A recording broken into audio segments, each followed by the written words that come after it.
evening, everybody. Welcome.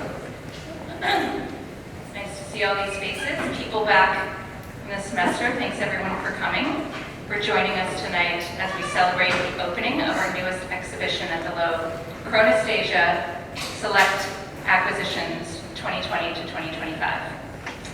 I'm Mary Kay Lombino. I'm the Deputy Director and Curator, the Fisher Curator at the Loeb, and I have the great pleasure of kicking off the evening with just a few introductions and some thank yous. I want to begin by acknowledging many of the colleagues at the Loeb whose efforts brought this project to life. Our curatorial, collections, and education team, as well as our facility staff and, of course, student assistants. Their dedication, collaboration, and the care that they bring to their jobs each day has made this exhibition and event possible. Their names are on some of the slides that are going by, so if some of them are here today, if you see them, tell them congratulations on a job well done. The exhibition, Chronastasia, is organized by Alex Raz, and it asks us to pause and understand time thematically through works that meet their present moment and those that reach across history, approaching temporality through themes of return, inheritance, motion, and seriality. The exhibition also reflects 5 years of remarkable growth in the Loeb's permanent collection, including works on view and works on campus, like the Rose B. Simpson work called Seed, which is a newly installed permanent outdoor sculpture on the northwest edge of campus, so I hope you'll take a walk over there at some point and have a look. We'll be celebrating that latest addition to the campus art collection in the spring with a visit from the artist. And also there'll be another event, a closing event for Chronastasia with another artist talk. That one is with Cecilia Vicuña, who has a film in the exhibition, and it's on Thursday, January 29th, here in this room at 5:30. Other upcoming events are scrolling past on the slides, but you can also find them on the Loeb's website or sign up for our monthly e-newsletter. So back to Chronastasia. The exhibition features additions to the collection that are made possible through the generosity of numerous donors and supporters of the Loeb and of Vassar College, including members of the Advisory Council on Photography. Names of the donors are also listed on the slides for you to see, and we're deeply grateful for their support, which made possible both the acquisitions on view and the programming that surrounds them. Chronastasia highlights 60 of these acquisitions that have broadened the museum's holdings across media, histories, and geographies. Among the acquisitions is a stunning etched photograph by artist and filmmaker Sky Hubinka, who's our guest speaker tonight. Sky is a member of the Ho-Chunk Nation and a descendant of the Pechanga band of Luiseno Indians. He was born and raised in Ferndale, Washington, and spent a number of years in Palm Springs and Riverside, California, Portland, Oregon, and Milwaukee. His video, photo, and text work centers around personal positions of indigenous homeland and landscape designs of language as containers of culture expressed through personal and non-fictional forms of media. Sky's films have screened at major festivals including Sundance, the Toronto International Film Festival, and the New York Film Festival. His work was featured in the 2017 Whitney Biennial, and he was a guest curator at the 2019 Whitney Biennial. Sky's received numerous fellowships, including the Forge Project, and in 2022, he was named a MacArthur Fellow. He is currently an assistant professor in film at Harvard University. Joining him in conversation this evening is the curator of Chronastasia, Alex Raz, and Professor Molly McLennan. Molly is the Ethel and Alexander Clement Chair in English at Vassar College, where she teaches creative writing and Native American studies. Born and raised in Minneapolis, Minnesota, and of Ojibwe descent, Molly is the author of 2 collections of poetry, Fried Fish and Flour Biscuits and Our Bearings, as well as the scholarly monograph, Creative Alliances, the Transnational Designs of Indigenous Women's Poetry, which earned the Beatrice Medicine Award for Outstanding Scholarship in American Indian Literature. Most recently, she co-edited the collection Indigenous Poetics with her longtime mentor, Nez Perce scholar and poet Inez Hernandez Albia. Alex Raz, Vassar class of 2016, a former Loeb guide and Ford scholar, now serves as assistant curator at the Loeb and also adjunct assistant professor at Hunter College, and is pursuing their PhD at the Graduate Center at CUNY in English and film, writing their dissertation on poems of avant-garde filmmaker Maya Deren, all in their spare time. So this evening, we're delighted to bring together Sky, Molly, and Alex for a conversation on the exhibition and on the temporal questions that shape Sky's work. So please join me in welcoming our special guest, Sky Kopinka, to Vassar.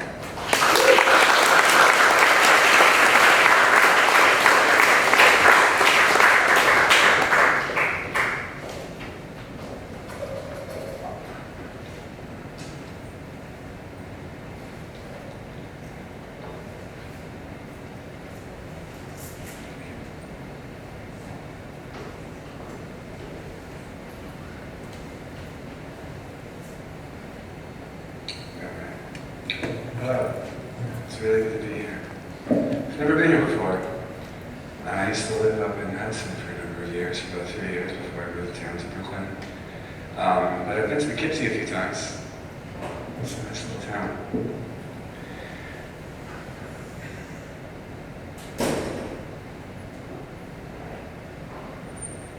I'm going to talk today about the writings that I do and how that works with the photographs that I make and these images that I take. But first I want to start with a poem that is part of a larger poem that really has informed a lot of the text work and photo work that I've done over the years. This is a section from the beginning of her video. This is the beginning that isn't the beginning. This is the youth, oh youth, and Franklin said, so what? The betrayal was acknowledged when Emerson wrote a letter to Van Buren and warned that the seed and the seal will become an instrument of perfidy. That was neither the first nor the last in this country, this body of earth. But I didn't forget about you, our love. As he moved on and away back across the ocean, back across the sea, back across the spirit world into the land of the dead, back to Castile and Aragon, where you don't think of we. You've neglected our pain, you've ignored our children, you've discarded our dead. Back to King Louis because you're the same. You've tussled our hair, tore out our trust, and pushed us away and sold us out. Back to King George. You've taken our things and won't give them back. You came and you took and you made promises that sing and gave us a tongue bitter in taste, parched and thirsty. Broad Europe, you remain over there. You've forgotten my mother, my father, my brother and sister who mourn every day. But we can't forget you. Your violent emissaries remain. I'm not mad, I'm not angry, I'm not hurt. I'm just deeply troubled at heart. Maybe I'm lying. Maybe these words that follow are a way. Not the only way, not the right way, not a good way. But an empty way, voided by language, voided by absence, void of trust. A hollow way being filled by the traumas that never wanted to be taught. Still, this earthly trauma begins with you. There you are, and hello, here I am. With this. That's the opening of this book of poems called Perfidia, and I wrote that over the course of a year, 2 years, just little scraps of notes and in my apps and whatever. And they were just little sort of vignettes of these moments where I could just try to write for as long as I could write in one moment. And I was really just into language, the sound of language, the flow of language, the music of language, and how intonation and how inflection can convey a lot of things. Because at the time I've been learning Chinook and Ho-Chunk, indigenous languages, and Oregon and Wisconsin respectively. And one of the things that I had become really aware of was the shame that I had felt for not growing up learning my heritage language, learning and knowing Pechanga, knowing Ho-Chunk. English is my first language, and I didn't really start trying to learn until I was like 8 or 9 maybe, and I didn't really become fluent in Chinook until I was in my mid-20s. And as I was becoming a language teacher and teaching another generation of students these same things that I was being taught, the thing that I didn't want to pass down was the shame that I felt for knowing English, for speaking English. And so with this series of writings, the thing that I just wanted to dive into was just feeling about, I like this language. It's problematic, definitely. It's got a lot of issues for sure. But I like the way it sounds. And how can I just write something big where I can just work through these things that I'm thinking and wondering about landscape, around indigeneity, around all these different sort of thoughts and ideas, and just use this as a vessel to try to understand my own relationship to this history and myself within all of this. And so at the time I was writing these words, I was also making films, because that's what I had been doing for a number of years. I first started making films in 2010, just small little videos, but soon after I found an experimental form, an experimental documentary, ethnographic, what have you, I really found a way that funneled and channeled a lot of the questions I was asking and thinking about, being in my mid-20s, being a young Native person, thinking these things, thinking how do I fit in, thinking where do I come from, thinking about where am I going. And this form just really gave that shape. And it wasn't until I started doing some more films and getting really comfortable in that I returned to writing, because that was my background. Well, it took me like 10 years to get my undergraduate degree. I dropped out 4 or 5 times. I went to 3 different community colleges, 1 tribal college, and then finally Portland State University, where I got my BA in Liberal Studies. But before that Liberal Studies, the thing I would always say was, I'm an English major, because I didn't know what else to say. I like to read and I like to write, so I thought, okay, just why not go with that?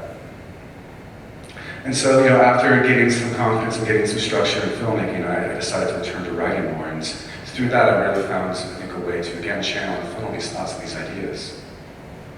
I'd also been interested in photography too, but just more of a vernacular sort of photography, just having a camera to me and taking photographs. I'm not thinking too much about composition and light and just the technical aspects of it. And so I had a series of photographs that I just had taken on a 35mm camera, and I had to print it out. And I was starting to think about landscape a lot more in ways that, well, I've been described as a landscape filmmaker, but I don't really know what that means, Like, what does it mean to be a landscape filmmaker? How am I filling the landscape that really reflects my thoughts and ideas about these histories and also these presences? But it's a thing that I hadn't really intellectualized too much or put words to. Until I read a poem by a friend of mine. It's called So What? And I love this book of poems. The entire book is called So What, and each poem begins with So What? His name's Brendan K.R. Klein, and he's Cherokee, and I met him when I was living in Milwaukee. But this one poem, So What, I read it, it just really resonated with me. It goes, so what? I'm trying to avoid this dangerous culture of wants. Mercury, it seems, is always in retrograde. It's all getting juggled. Meanwhile, I'm telling someone, I don't remember if they asked or not, about the store of poetry. It describes the land without calling it stolen. Generally speaking, anyway. Why write poems about the land? It describes itself. And those last 2 lines, why write poems about the land? It describes itself, just really hit me like a ton of bricks, It helps me understand, or at least put into some words, or have some framework of thinking about the landscape and these histories and the traditions that are hundreds of years old, especially when it comes to American landscape painting and portraiture and photography. And so I made these photographs using these 35mm prints that I had. Well, they're a bit convoluted, as you can see that they're about 13 inches by 13 inches. You see these collages. So what I did was I got the scans and I printed them out on transparency paper. I cut them up, I put them on an overhead projector, like an old school one, like from when I was in elementary school.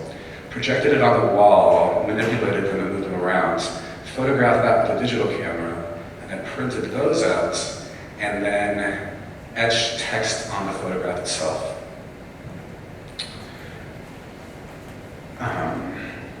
I don't know how I came up with that. It's just one of those things where I just keep on thinking through an idea. Unfortunately, it's cut off on the bottom right there. Let's see. Well, okay. So I made about 15 or 20 of these, and each one is a sort of composition of these photographs of landscapes that I've taken in these different sort of abstract failures, as it were. Even like the ratios of landscape portraiture to square. And at the bottom, I would write these sort of imperfect descriptors. And this one that's etched on the bottom with a screwdriver that I had was, these are dense countries and empty cities. This one is called, and it's etched there, this is where we left off. This is a mnemonic for Truman Lowe. Truman was a Ho-Chunk artist who I got to meet once near the end of his life, and he's just a really, really wonderful, thoughtful human being. He passed away, but I think there's some retrospectives coming out of his work, so keep an eye out for Truman Lowe. This is the by and by. This is a certain body. Now these are, they're printed and they're mounted on dye bonds with the floating flames so they're not under glass. And the text is etched on the surface of the photograph itself with a screwdriver. I think because that's what I had in my studio at the time, that worked. And through the process of that, I incorporated some of those lines from each of the photographs into the poem graffiti itself. And along with that, after I made these photographs, I had a show and we displayed all of them, and I was talking to a friend. We were talking about films that we'd always wanted to make, and I was talking about a film that I wanted to make that used the same like overhead projector technique that I was doing with this, but in a film. And we kind of challenged each other to make these films. Because like part of the idea around the film that I wanted to make was it was a riff off of Hollis Frampton's film Nostalgia from 1969, I believe, or 1970. Briefly, I'll try to describe the film, but it's an overhead shot of a hot plate in a photograph that's on the hot plate, and over the course of 5-7 minutes, it burns. And you hear the voice of a person describing a photograph. At first, you think it's the photograph that's burning, but it's not. And then once that photograph burns away, it's cut to a new photograph of a hot plate, and you realize the photo that you heard me describe is the one that you see now. And then the voice begins describing a photo that you don't see, but it's the next one in the sequence. It's amazing, trust me. It's 45 minutes. It's a little slow, but it's one of those things that really makes you stop and think. You just appreciate the photograph and hearing someone describe something and all the memories that are attached to that. This idea of nostalgia. And the idea behind this next film was this idea of lore. It's like I was thinking about what is the productive use of nostalgia? You know, like how can it generate not just the sort of melancholic recollection of the past, but rather how can it generate this idea of an active remembrance that you share as part of like, the beginning of mythology, the beginning of myth making. Because that too was the thing I've been thinking about how as Native people do we reclaim the myths that we told anthropologists 100 years ago, because once they're written down, published in a book, they're written in stone, they can't be changed, they can't be altered, they can't be adapted to meet the audience and how whoever's listening to them. And so I was thinking about that. So I'm going to show you an excerpt from Lore. It is about 3 minutes long, I believe. I think this is the beginning. And then begun the quiet one of the road, up the stream, off the path, near the clearing of the river, where we burned the kindling and talked and told stories about water and the waves, with swells calling to us on nights like this, and stars would flicker and fade as eyelids lift slowly, and her lashes weigh down, tressed by drops of dew, drawn in the morning fog, and the misty fog, yet to burn away.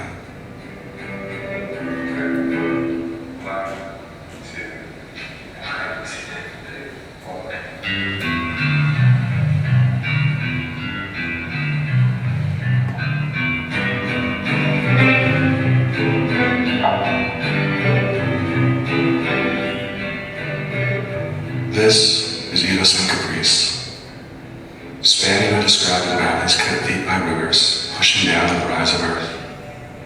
Their games were played, and now what we have is a land, and a space, open and full of vacant stories, slack-jawed and staring, waiting for what will come next. While waiting, they sing a song heard once on the radio in a shop during lunch in the winter, with a love unconfined and unrestrained, and over as soon as it began. The rhythms and shape never change, and EJ's voice strains against the repetition. This is the old way.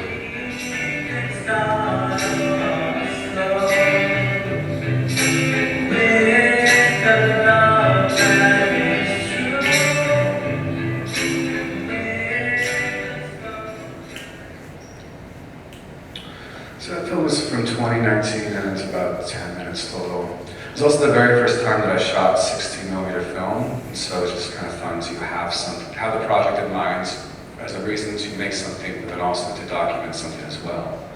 The thing that I was anticipating being nostalgic for was the end of my time at the Radcliffe Institute at Harvard.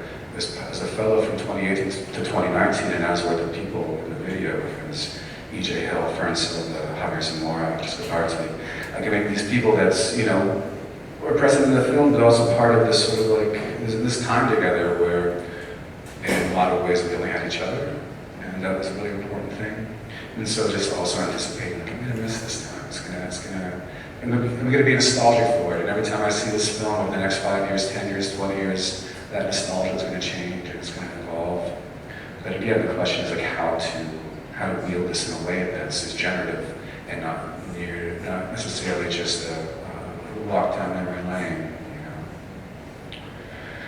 And also with Lore, I was working on my first feature-length film. And then become quiet. I was working on my first feature-length film, and I hadn't really done voiceover in my films before, so I was like, okay, I'll do this 10-minute short. I'll try voiceover to see how I feel comfortable doing it. Can I edit my own voice? Is that going to be too terrible? Because it's really hard to edit your own voice and your own image on screen sometimes, and at least for some people, definitely for me. And so I did it, and that also helped inform the feature film that I finished in 2020 called Mothme, Towards the Ocean, Towards the Shore. But we're not going to talk about Mothme. I want to talk about text more, and it's, where these different ideas like spread to and spread from, or where they come from.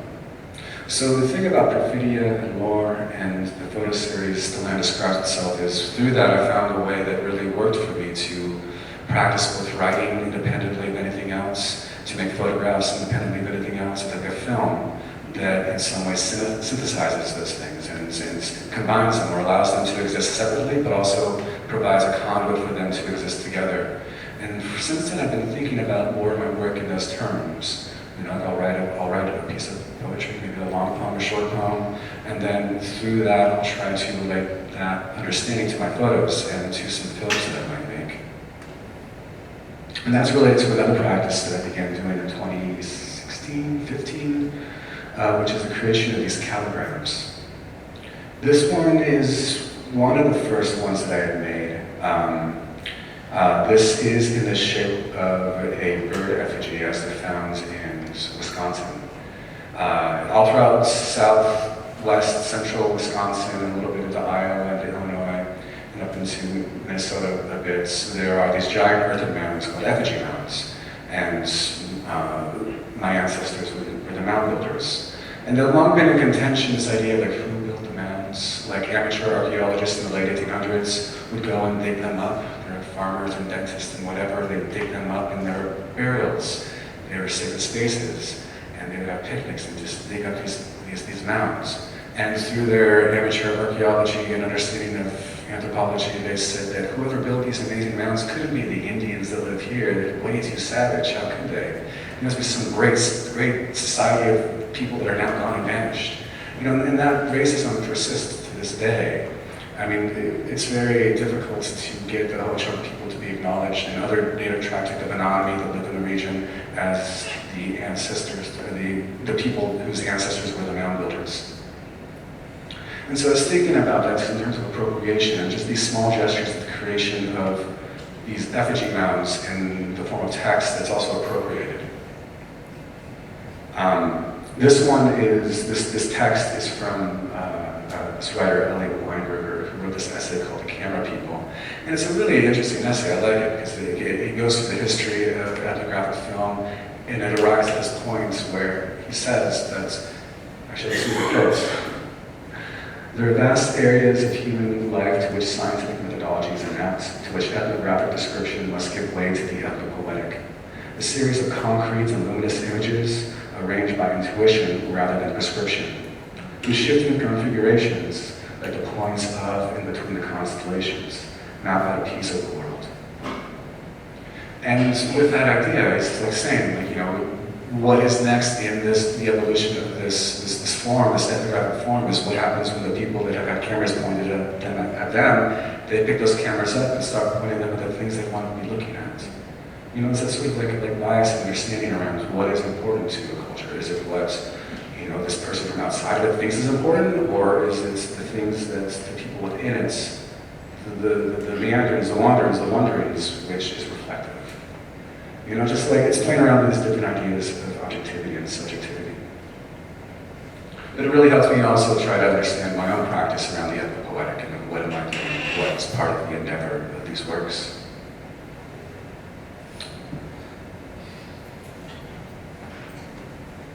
This is another calogram. This is Morning Star carrying the head of Evening Star.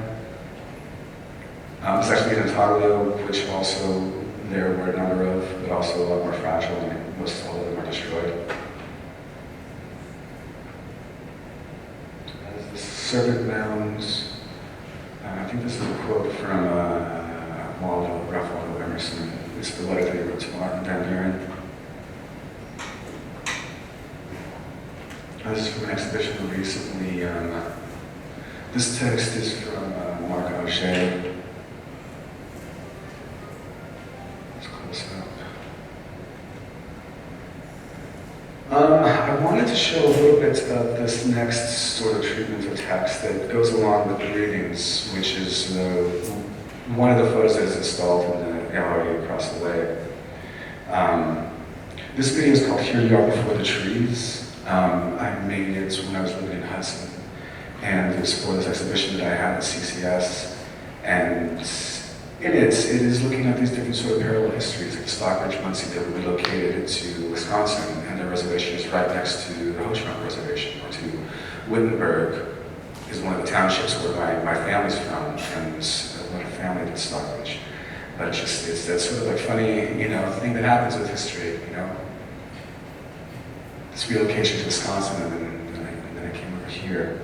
So I was thinking about these histories. And in this clip, this is, I think, the first 3 minutes. In it is Vital Laurie Jr. From a lecture that he gave at Amherst in the 70s.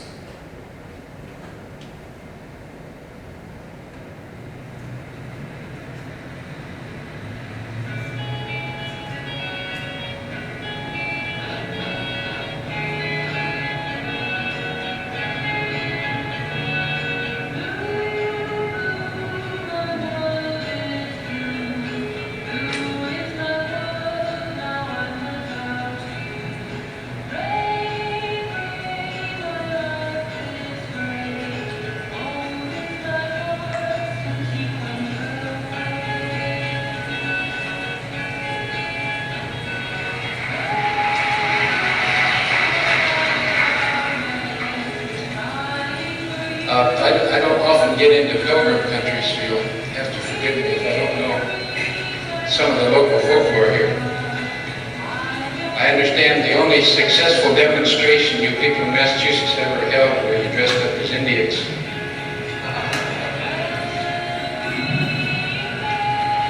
And I understand your town is named after one of our favorite people, Jeffrey Younghurst, who distributed smallpox blankets to the Indians.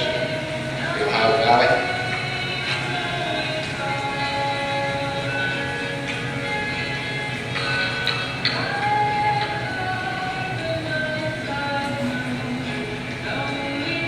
Of late, I picked up theological and anthropological critics attacks on me.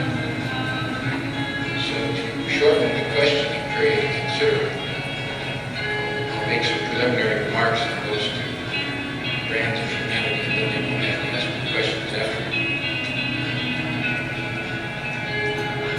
We've had an ongoing battle with anthropologists for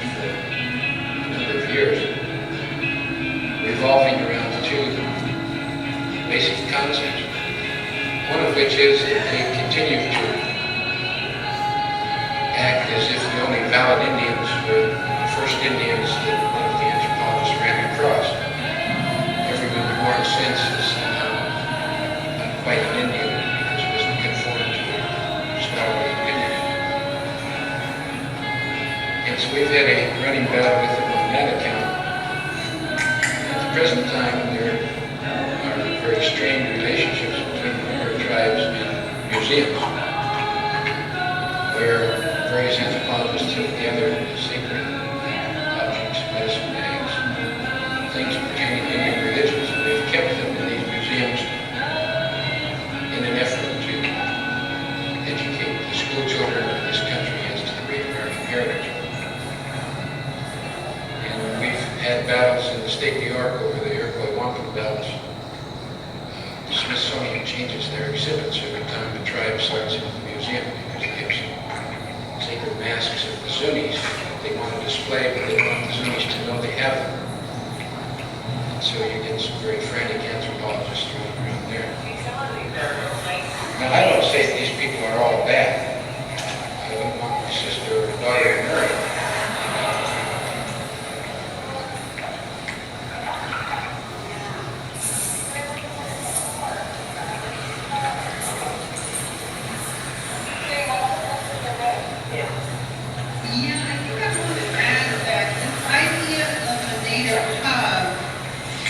Challenges classic ideas of anthropology.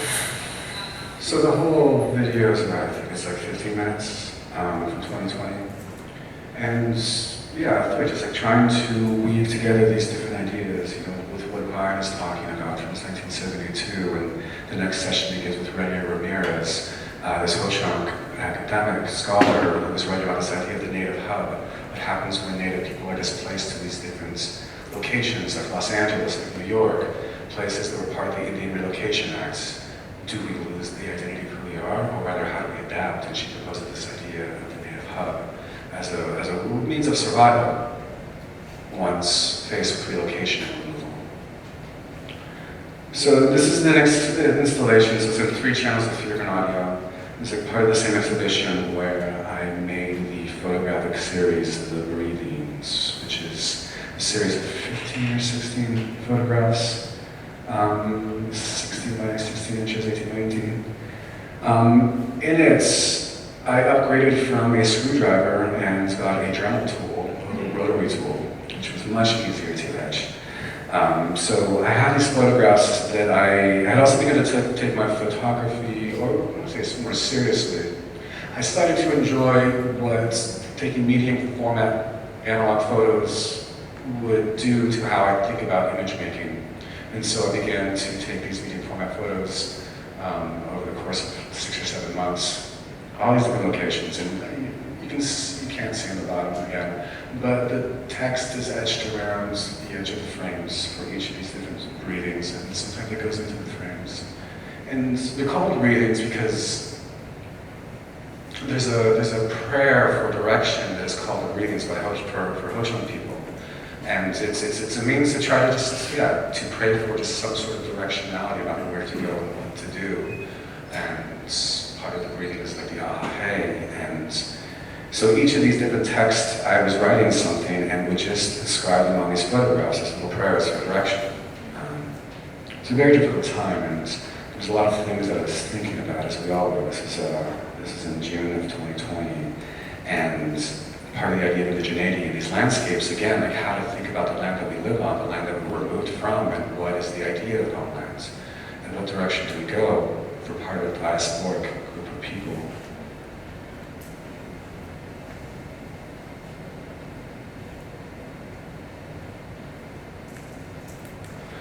I think I've talked about enough.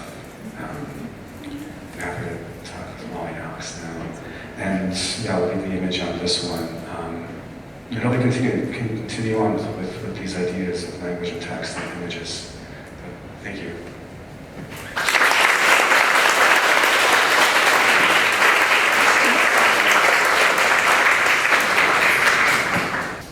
Thank you, Sky. I appreciate it. Molly and I have been approaching your work in so many ways in the past weeks. And I know us as a museum have been approaching the work since we acquired it in 2023. More so for that, before we begin the conversation, I also wanted to thank everyone on staff who helped realize the exhibition and give it the same attention that we do, and it was just all really appreciated. So thank you from here and from far, everyone who approached the exhibition. Before we started talking, I just wanted to at least revel in Sky's work. It's doing so many things, it takes us so many places. And again, Molly and I have been, I think, unraveling those directions in certain ways. And one place I wanted to start, and not just the realms of abstraction or the areas of in-betweenness, is with the work that we have, The Mountains Are Growing, which you can see in the exhibition. This passage from Perfidia of Sky's poems I thought was really resonant for us to start. Nothing to do and nowhere to be other than in the tranquility of an in-between, emotionally equidistant from what was and what could have been, like sunrise and dusk. The light is better here, but only for a time, either waiting for the shadows to rise and fall from collected objects, or to scale and conquer them atop peaks, summited and flagged every day. And I know Molly had the first question. I also wanted to thank everyone for tonight, bringing together tonight. So we had left a space in our lines of questions to say we have to just make a question on the spot based on what you were saying. So my question, I just wanted to open it up with the idea of language. I was really struck by how you talked about your use of the English language and how it could be manipulated really on your terms, or on Ho-Chunk terms, or on indigenous terms. It reminds me of, I always talk to I use a lot of Simon Ortiz in my classes, and how he says the trick is to use the English language without its colonial baggage. And so that was kind of ringing in my ears when you were talking. So I guess the question is just, does this start with language and how it has this shape and this presence in so much of the work that we saw, like literal shape, moving language around, the effigies, the mounds, the calligrams, right? It's just maybe talk a little bit more about its shape. Yeah, I mean, it was through the process of teaching and learning Chinnaguala in my mid-20s that really opened my eyes to the possibility of language, or just thinking about it outside of the ways that I had grown up understanding it, whether that's in a high school Spanish classroom, or I took also I think a semester of German, a semester of French, and a semester of ASL, all of which I failed during my many years in community college. But there's always this desire there for understanding like language. How do you learn language? How do you think in another language? And it was through the way that my Chinook teacher taught me that really it's like, wow, okay, I get it. You know, if you stop thinking in English, you don't translate things. You just think about what the language does rather than like how or why it does it, you know? Like a friend of mine, he said with language, you're never tested on why, you're always tested on when. You know, like, when is the right thing to say this right thing, you know? And like, that for me also builds on this idea of like language as a reflection of culture, or it is a response to the people using it and speaking it, and all the shapes that entails, and all the shapes that's made up of. You know, like, I mean, a big part of language revitalization conversations is what do we do about intonation, inflection? Like, not all languages end with an upward inflection like English does. Like, oh, what is that? You know, it's like, it's very English. So when you start applying that to like native languages that don't have that, in some ways you're Englishifying it or whatever. And like, that's a concern. And also words that you didn't have, or objects that you didn't, or ideas that you didn't have words for 100 years ago. Loan words, you know, how does the community feel about making up new words or not? You know, so these are all active conversations, and there's like, you know, hundreds of languages on this continent, and there's hundreds of ways of thinking about that approach. But it is one that I think about what to do and how to approach this and how do you teach this. And yeah, it's just like, you know, and also the relationship that English has too when it comes to what's proper or improper, different dialects, you know, what's standard English, you know, like what's English with the res accents, black vernacular English, like all these different ways to try to segregate the way that we speak, and this idea of creating a hierarchy around what is right and what is incorrect, rather than seeing them as reflections of how people are expressing their thought and their ideas.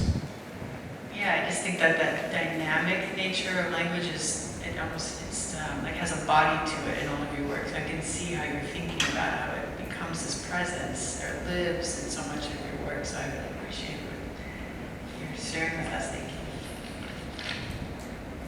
I'm thinking of those languages, and then I think impressed by the fact that we sometimes take for granted that photography has a syntax, that poetry has a long language in itself, that you are working with all these other visual languages in addition to linguistics.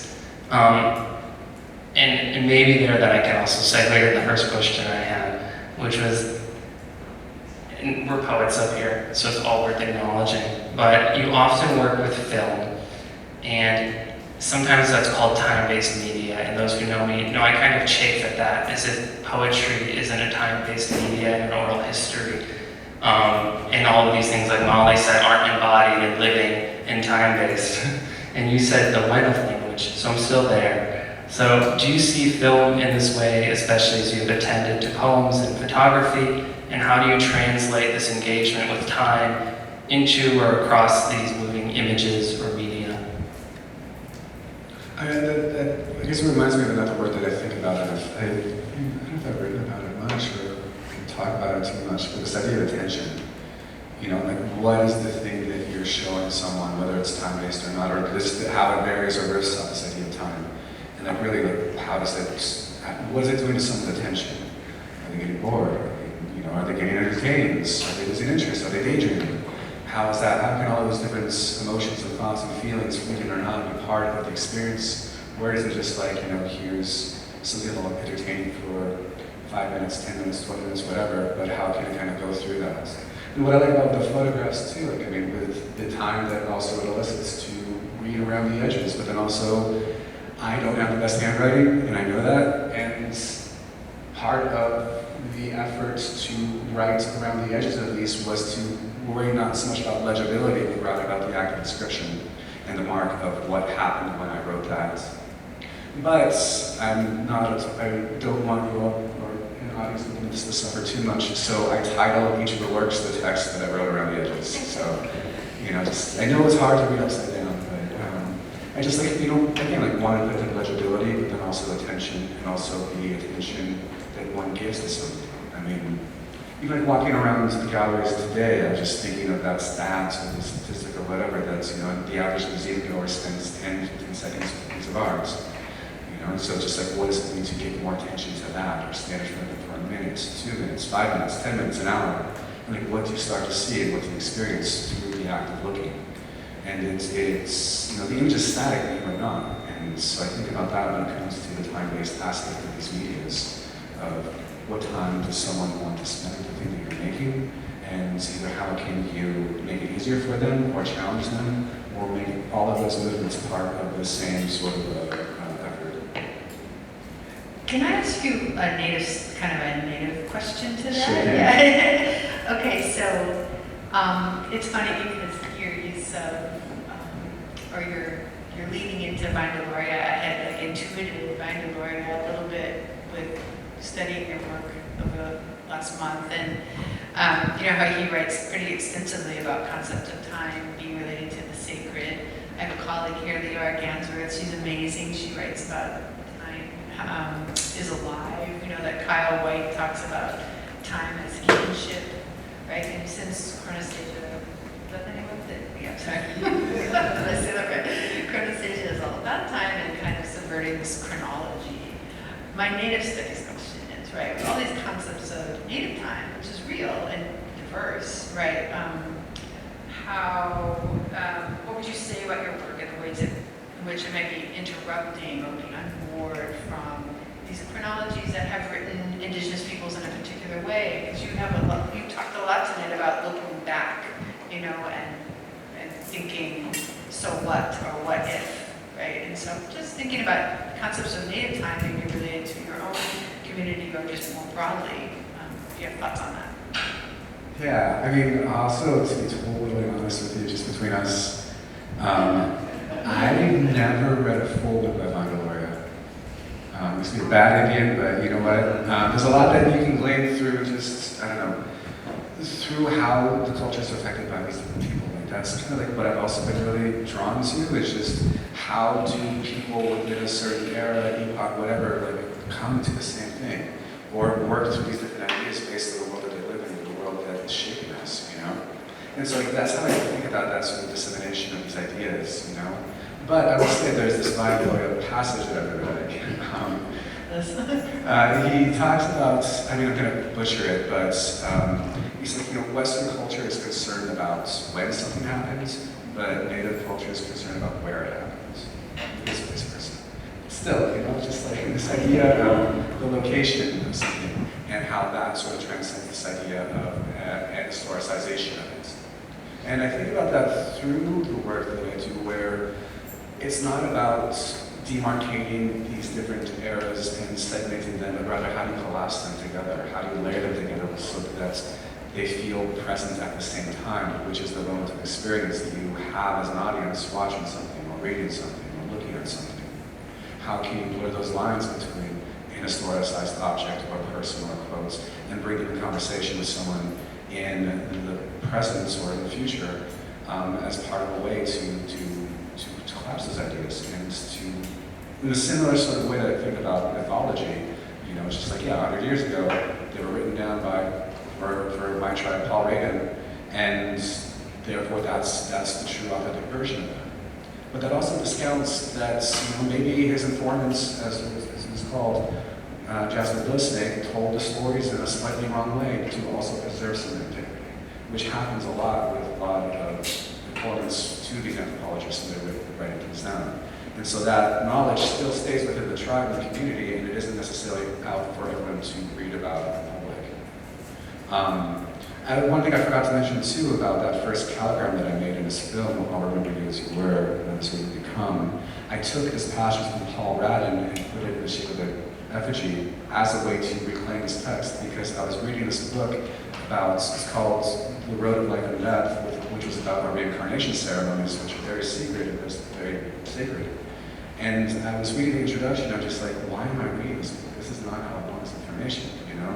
And I know I'm not alone as far as like Native people who encounter parts of our culture through this way, where it's just like, it's removed from family, from community, from clan, from these different social circles that are integral to who we are, and now we're reading it in a book. But it's just the duality of that is that it's also important to have some of these things because of the sort of genocide that's happened. So it's just all these different things are at play and in conflict when we're thinking about these histories and how to exist with them, how to reconcile them, and also how to move them with these new medias to think about how they might exist in the present, but then also the future. You know, like I'm thinking about how to make a myth with a film, because there were films 100 years ago. All culture were making, actually there were, 200 years ago, some people were making films. One of the first Hollywood directors was actually a Native person. Don't quote me on that, but it's probably true. But yeah, so it's just like, I mean, I guess all that to say is just, it's a way to, blur these boundaries and think about them in a different angle, a different approach than how we're taught to understand history and art history.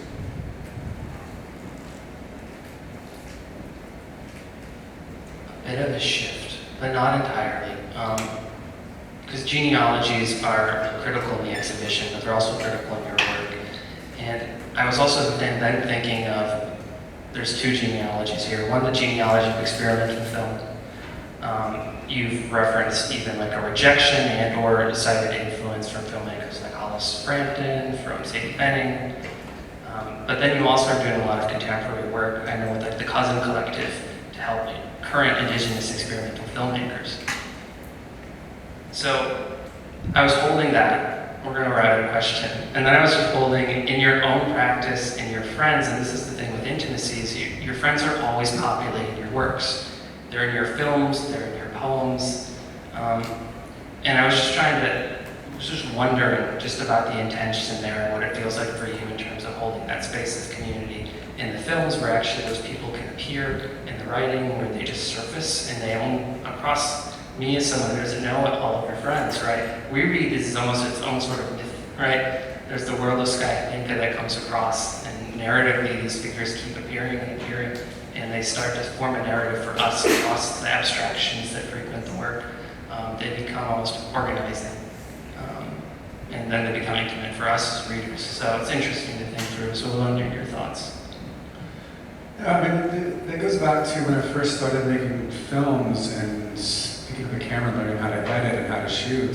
I mean, I'm not the most outgoing person or the most outgoing camera person either, where I just like working with people that I know because it feels safe. It's like, it feels comfortable.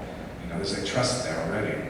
And that's a part of my practice that I've really held on to, where it's just I like working with friends, and people that I have some rapport with, I have some sort of commonality with, and just, or banter with, you know, it's just, it's through these places and spaces that you have with people and these locations that you're in that allow you to be free or try different things, whether it's like visually or with abstraction or with sounds or with text.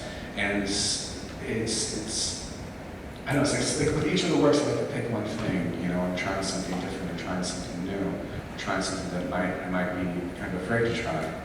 You know, like with Lore, it was shooting on 16, I've never done it before.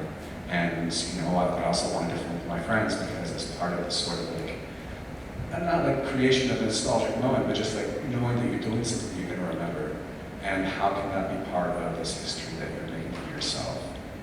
And I mean, there's like tied to some other things I was thinking about with language and with what I was talking about earlier. And it has to do with like, I don't know, like, I mean, well, like not only history, but also like these different tools, like these cinematic tools, these linguistic tools. Because like with my own like ideas around language as well, like, you know, like you can't treat the language as too precious, put it on a shelf and look at it, you have to use it. You have to like, you know, say things wrong and imperfectly, because like, that's the sign of a healthy language. I mean, look at Latin, you know, there's still like plenty of people that speak Latin. I actually went to a week-long language immersion Latin camp in West Virginia 10 years ago. It was great. It's me and a bunch of Latinists speaking Latin. Let us talk. I guess talk alone. But it's like it's part of that conversation. It's just like how to like reframe how you think about things. You know? And it's just those small little movements and gestures for me are just like part of. Like again, like you know, like Paul Scrampton, like the history of experimental cinema. Like I don't want to make things that puts it on a pedestal and says this is so great. I will never make something as good as this. But I'm like, yeah, I like what he's doing. I'm gonna riff off of that. I'm gonna take that and try this and try that. You know, because for me, that's also an active part of engaging with this history of experimental film is utilizing their techniques as tools and not saying, Hollis did that, I can't do that, or James Benny did this, I can't do that, or you know, what have you. Rather, it's like to put in communication your own work with that history.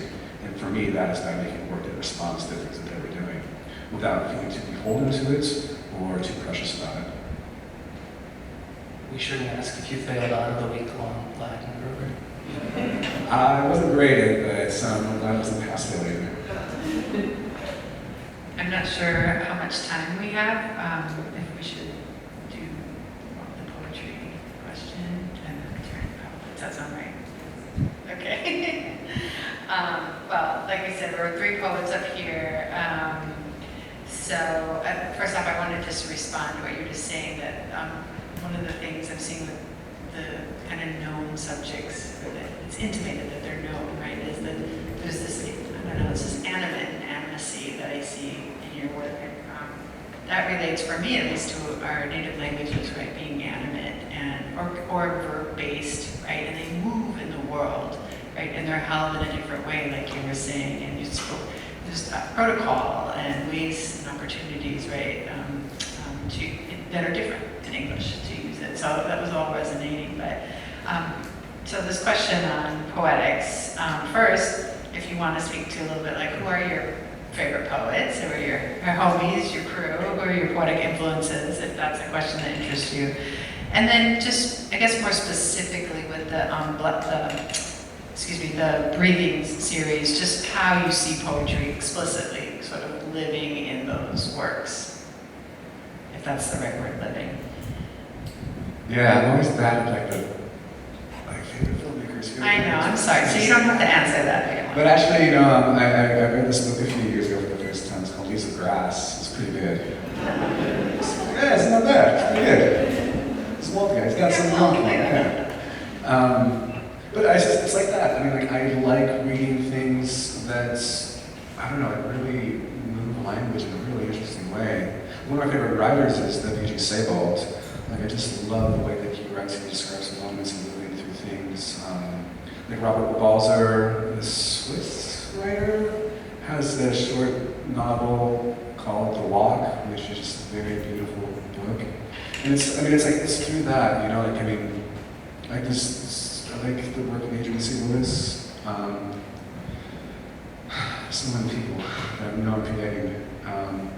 But it's just, the thing that I'm drawn to when it comes to language is, again, like how does someone describe something and how does it make you feel, and how is like the word choice so specific, but then also how do you arrive at that word through the syntax and through the flow of grammar and everything, and how does it all weave together? You know, like those are things that I just think are really beautiful, and I'm constantly on the lookout for if I'm trying to find authors that do that. They can really tell a nice story, but do so in a really elegant way, and that just really makes you sort of like dumbstruck by how good the writing is, you know? And I'm not saying that I do that with the readings at all by any means, but like with those, the thing I was like really trying to do wasn't necessarily like trying to write a short poem. I was just trying to do that practice, just like, you know, writes until like run out of an idea, you know? And it just so happens when I was writing all of these, they came out to like about a small paragraph, you know? I don't know how many words, but, and the sort of form started to reveal itself and define itself. And so it's like, okay, this is what I'm doing right now. So then how can I continue that until I can't do it anymore? How does this idea exhaust itself for me? Because like, I mean, yes, I like having these different ideas from project to project kind of linger and repeat in some ways, but I also am totally fine when the idea exhausts itself. It's time to move on because there's always something else to do and respond to based on the moment you're in. And I think that's how I think about these works as well. Is that they're very reflective of the moment that I was in. And some of them are easier to read than others. And some of them I hope like can convey something to others looking at them and reading them that might offer a glimpse into their own sort of relationship to Cortana. So they weren't necessarily ekphrasis, is that the right word, where you were writing from that image, but you were fusing that. Maybe a sort of ekphrastic approach. Like, I had all these photos that I think it was like 30 that I brought in my final selects, and there's like 15 or 18 total, I think. And I was writing all of these different texts at the same time I was going through these. And they're like separate, but then once I was done, I just started to see, like, well, this feels like it goes with this photo, and this feels like it goes with that photo. It's just like, which photo reminded me of the writing, and which writing reminded me of which photo, you know? And it was just, I didn't try to think about it too hard, like on a spreadsheet or anything, but it's just like, I just kind of laid into it, the intuitive aspect of it, or the ways that, you know, one might be a mnemonic for another for me. One thing I'm holding that you said, Sky, is I think it was a Slayer word, and it seems really apt for the whole project, is you said abstract failure, and we usually hear abject failure. And it just seems really attuned to all of the gaps in the work and everywhere we can fail and what we can find in those failures. But I know we're going to hand it over to a Q&A. So thank you right now and thank you, Molly. So Amanda, if you want to grab a mic. And if anyone in the audience has any questions, we can hand around a mic. Let's just raise your hand. Thank you.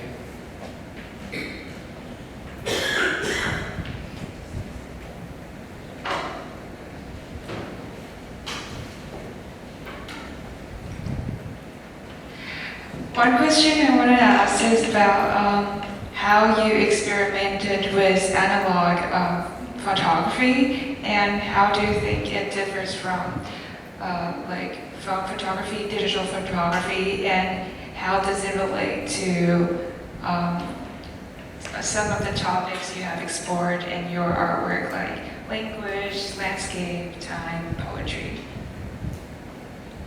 you. I mean, like the immediate thing I was thinking about was, well, in my very first community college, I took half of a semester of black and white photography. So I learned how to load the camera and how to shoot, but I never learned how to develop it. So I dropped out. So I always had this interest in photography and composition, like all throughout, growing up or whatever, in my 20s. And then when I started making videos, it just kind of like touched on that interest. And then I started on composition in ways that were creative and active. And after about 4 years or so, I thought, like, I kind of want to get back into photography because I would just like to also have a little digital camera and take snapshots of things that are interesting. And I felt like the way that I was making work, I was making like 2 short films a year, or I still do in some ways.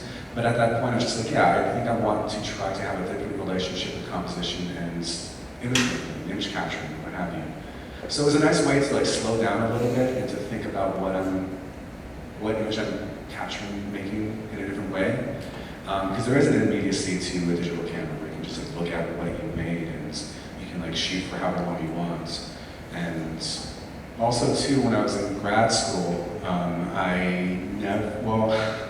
it was like 2 camps. There's the 60mm people and like the digital people, and they're just like, not like people are at war or anything, but it's just like, oh, experimental cinema is 16, and I'm like, fuck experimental cinema, I like digital, and it's just like kind of getting over that a bit too, and just being like, yes, all forms of media are beautiful, and how can I think about how to shoot this film on 16, like what does it do? Do I care about materiality? Do I care about the grain? Do I care about what it represents in terms of the history of experimental film? Or do I want to try to do something that is concerned with my own interests, which, I want to try it out and see if it's fun. And it was. And so I think and then picking up a medium format camera, it's just like trying to be specific about why I'm shooting with these different sort of mediums without not necessarily being concerned with why, because the why will reveal itself in some ways. I just wanted to try it out because it seemed fun, and the camera was cool, it's just it's heavy, it feels a certain way, and I like the little process of loading it. And I remember loading my first roll of 120 film in the back of this Hasselblad, thinking this is gonna be easy someday, but it's not easy right now, And it just really, again, slowed me down to some of the mechanics of cinematography and photography in ways that I had gotten really comfortable with shooting digital. And through that, you have different qualities of images, you compose differently, you think about the image differently. And I think that also, is the way that I shoot photographs isn't how I shoot video, but I'm thinking about video in a different way because I shoot photographs, if that makes sense. I don't know how, I can't articulate that quite clearly, but it's just the idea that if you want to be a really good filmmaker, then look at a lot of paintings, Or just if you want, it's like looking at art outside of the medium you're choosing, I think is really important also. And even just trying your hands at painting if you want to be a novelist, I think that's cool too. I think it just kind of expand the ideas of creativity outside of the ones that you might be locked in too hard.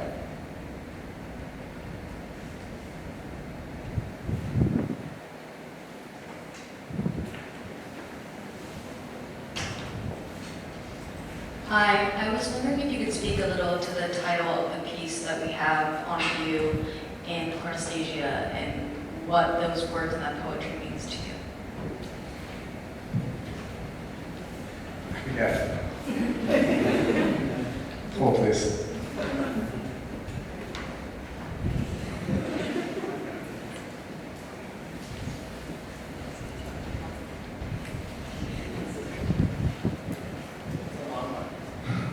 They're all on, man. There you go. Yes, this one. I'll read it to refresh you all who haven't read it yet. The mountains are growing, and you're over there looking at me like that. These breathings are beggings. These breathings are asking for anything having to do with direction. Wrapped in these blankets made of clouds. Morning star God at the point of the way. We're too tired and too weak to proceed, but still the gesture is still in the east at a certain time of year.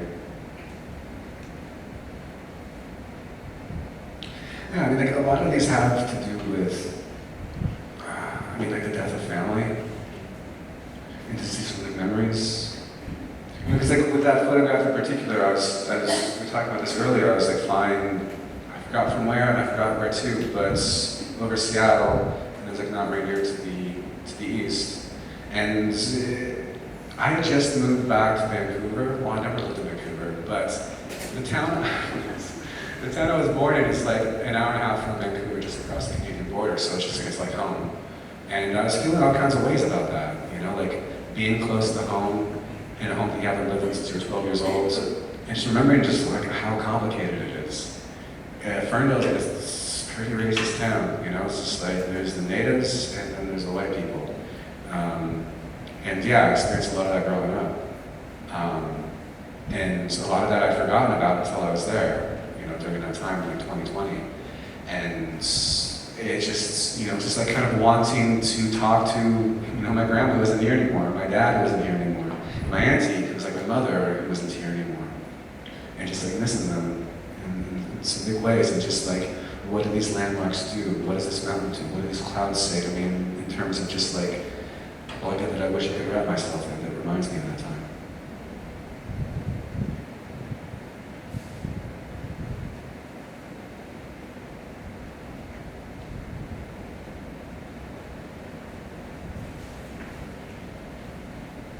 Thank you so much. I kind of have an abstract question, but I'm going to try to speed it up and make it clear. It's about language. I was wondering about, like, what are the close relatives of Ho-Chunk language? Like, you can think of it as like a family. And then I guess the second part is like how, like, if you're thinking through that language as you're creating poems, like, if you ever feel the different, like, that they come out differently, I guess. I hope that makes sense. Pretty much. No, it does. It's not an abstract failure. It's an abstract success. No, actually, I mean, I'm glad you asked about Ho-Chunk.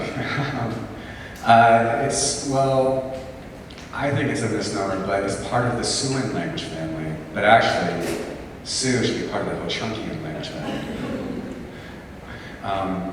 It's an interesting history, but Ho-Chankra is what we call ourselves. It means the people of the big voice. And the big voice is like the sacred language. And when I was learning Ho-Chunk, what it does linguistically is really interesting, you know? It's like how you conjugate a verb or what you talk about is based on what it's doing. And an object can be sitting, standing, or laying. So like a chair is sitting here, a cup is standing there, and a twig is laying there. You know, and if you think about it, yeah, like this is what they do. Is a twig laying there because it's supposed to be in a tree, or like, you know, it just offers different ways of thinking about what objects are and how they exist and how you talk about them and refer to them. I mean, similar sort of ways around the Romance languages with gender, you know, or just like these other sort of things that, you know, we might understand of like what like little quirks of language. And I mean, it's hard to say whether or not I do write or think about language while writing something or making something.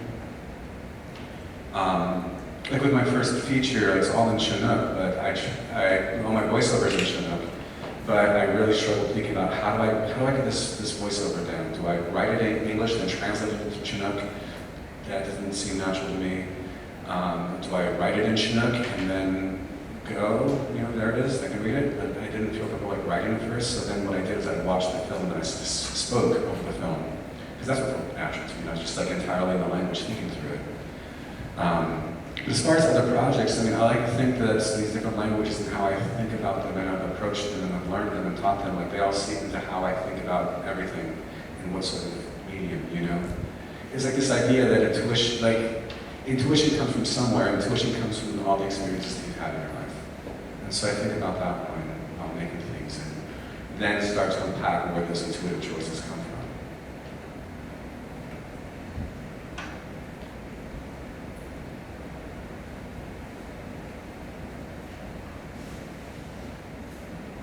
Now I'll steal the last question. Scott, your second feature is about to be premiere, Powwow People. So I was just wondering if you could tell us more about the film, and then the galleries are open until 9 p.m., so please following this. We'd love to see you there. Thank you for being here. Yeah, thank you so much for coming and for sitting and listening to me go on and on and on. I appreciate you all. Also, keep it short. Powwow People's about powwow. It's about a powwow that me and my film crew put on over the course of 3 days in Seattle in August of 2023. And we filmed it as if it was a powwow because that's what it was. And so the conceit of it is like it starts at the beginning of the day with the setup and it ends at the nights with a 30-minute long take of a northern traditional dance special. And the idea is it's a bit of a celebration, but it's also just a way to try to share this thing that is important to me that I grew up doing, which is dancing at powwows, powwowing, and to help an audience maybe spend time in these spaces where they might not normally spend time, but can also be a place that powwow people can recognize as well.